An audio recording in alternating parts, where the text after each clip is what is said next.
Section 59 of A Popular History of France, Volume 5. This LibriVox is in the public domain. A Popular History of France from the Earliest Times, Volume 5, by François Guizot, translated by Robert Black. CHAPTER XLVI. Louis XIV. And Home Administration. Part IV. The king felt his loss, but did not regret the minister whose tyranny and violence were beginning to be oppressive to him. He felt himself to be more than ever master in the presence of the young or inexperienced men to whom he henceforth entrusted his affairs. Louvois' son, Barbezieux, had the reversion of the War Department. Pontchartrain, who had been comptroller of finance ever since the retirement of Lepelletier, had been appointed to the navy in 1690, at the death of Seignelay. "Monsieur de Pontchartrain had begged the king not to give him the navy," says Dangeau ingenuously, "because he knew nothing at all about it; but the king's will was absolute that he should take it. He now has all that M. de Colbert had, except the buildments."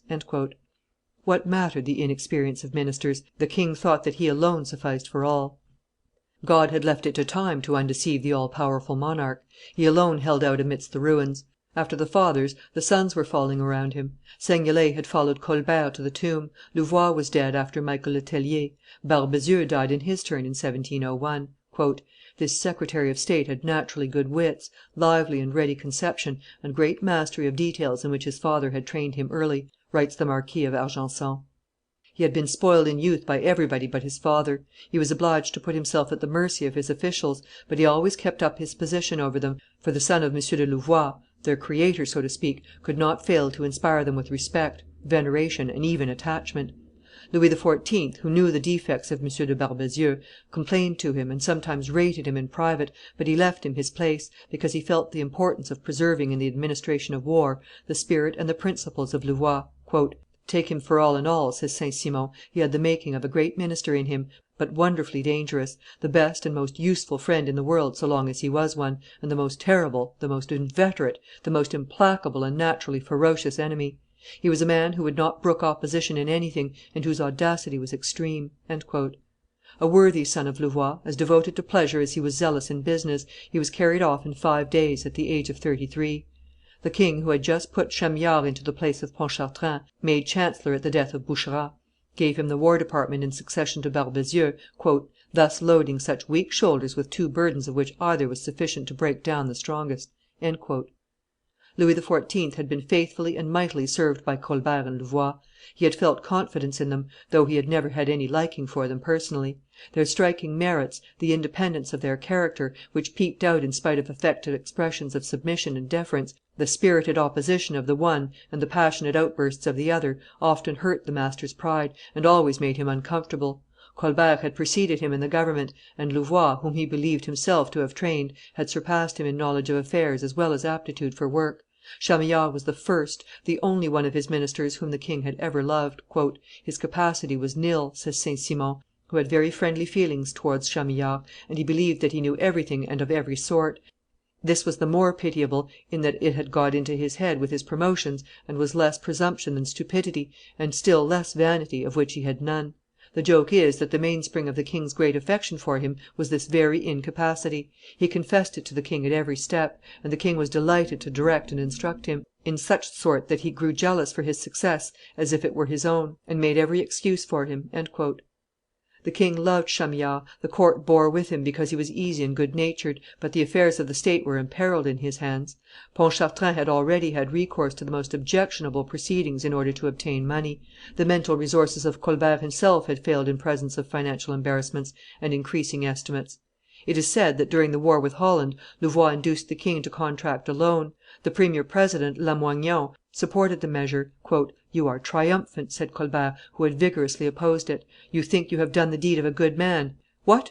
Did not I know as well as you that the king could get money by borrowing? But I was careful not to say so; and so the borrowing road is opened. What means will remain henceforth of checking the king in his expenditure? After the loans, taxes will be wanted to pay them; and if the loans have no limit, the taxes will have none either." At the king's death the loans amounted to more than 2,5 milliards.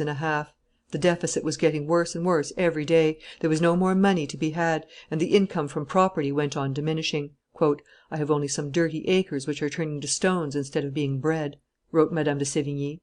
Trade was languishing; the manufactures founded by Colbert were dropping away one after another. The revocation of the Edict of Nantes and the emigration of Protestants had drained France of the most industrious and most skilful workmen. Many of the Reformers had carried away a great deal of capital; the roads, everywhere neglected, were becoming impracticable. "The tradesmen are obliged to put 4 horses instead of 2 to their wagons," said a letter to Barbezieux from the superintendent of Flanders, "which has completely ruined the traffic." The administration of the provinces was no longer under supervision. "Formerly," says Villars, "the inspectors would pass whole winters on the frontiers; now they are good for nothing but to take the height and measure of the men and send a fine list to the court." The soldiers were without victuals, the officers were not paid; the abuses but lately put down by the strong hand of Colbert and Louvois were cropping up again in all directions. The king at last determined to listen to the general cry and dismiss Chamillard. "The Dukes of Beauvilliers and Chevreuse were intrusted with this unpleasant commission, as well as with the king's assurance of his affection and esteem for Chamillard, and with the announcement of the marks thereof he intended to bestow upon him.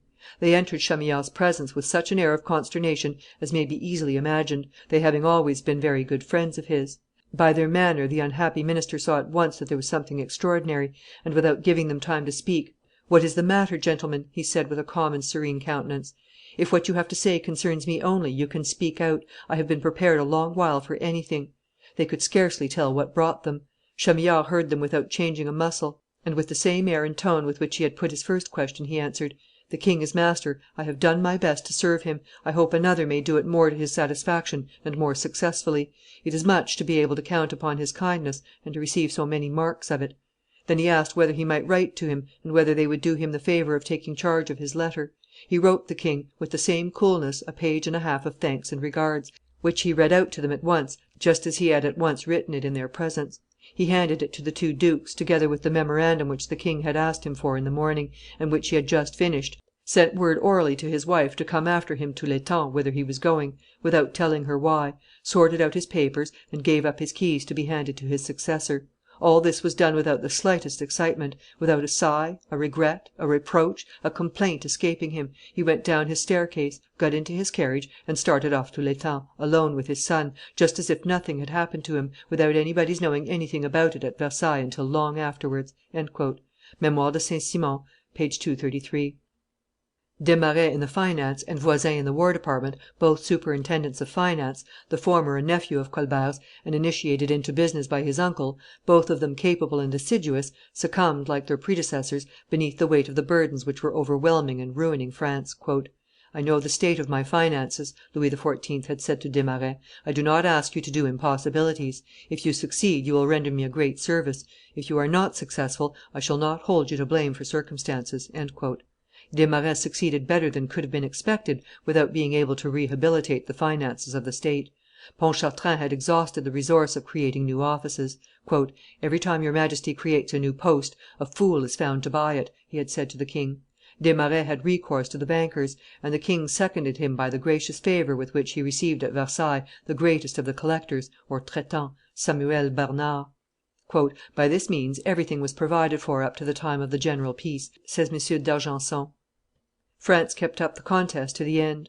When the treaty of Utrecht was signed, the fleet was ruined and destroyed, the trade diminished by 2/3, the colonies lost or devastated by the war, the destitution in the country so frightful that orders had to be given to sow seeds in the fields; the exportation of grain was forbidden on pain of death; meanwhile the peasantry were reduced to browse upon the grass in the roads and to tear the bark off the trees and eat it. 30 years had rolled by since the death of Colbert, 22 since that of Louvois; everything was going to perdition simultaneously; reverses in war and distress at home were uniting to overwhelm the aged king, alone upstanding amidst so many dead and so much ruin. 50 years' sway and glory had inspired Louis XIV. With the presumptuous belief that he could not only choose his ministers well, but also instruct them and teach them their craft," says M. d'Argenson.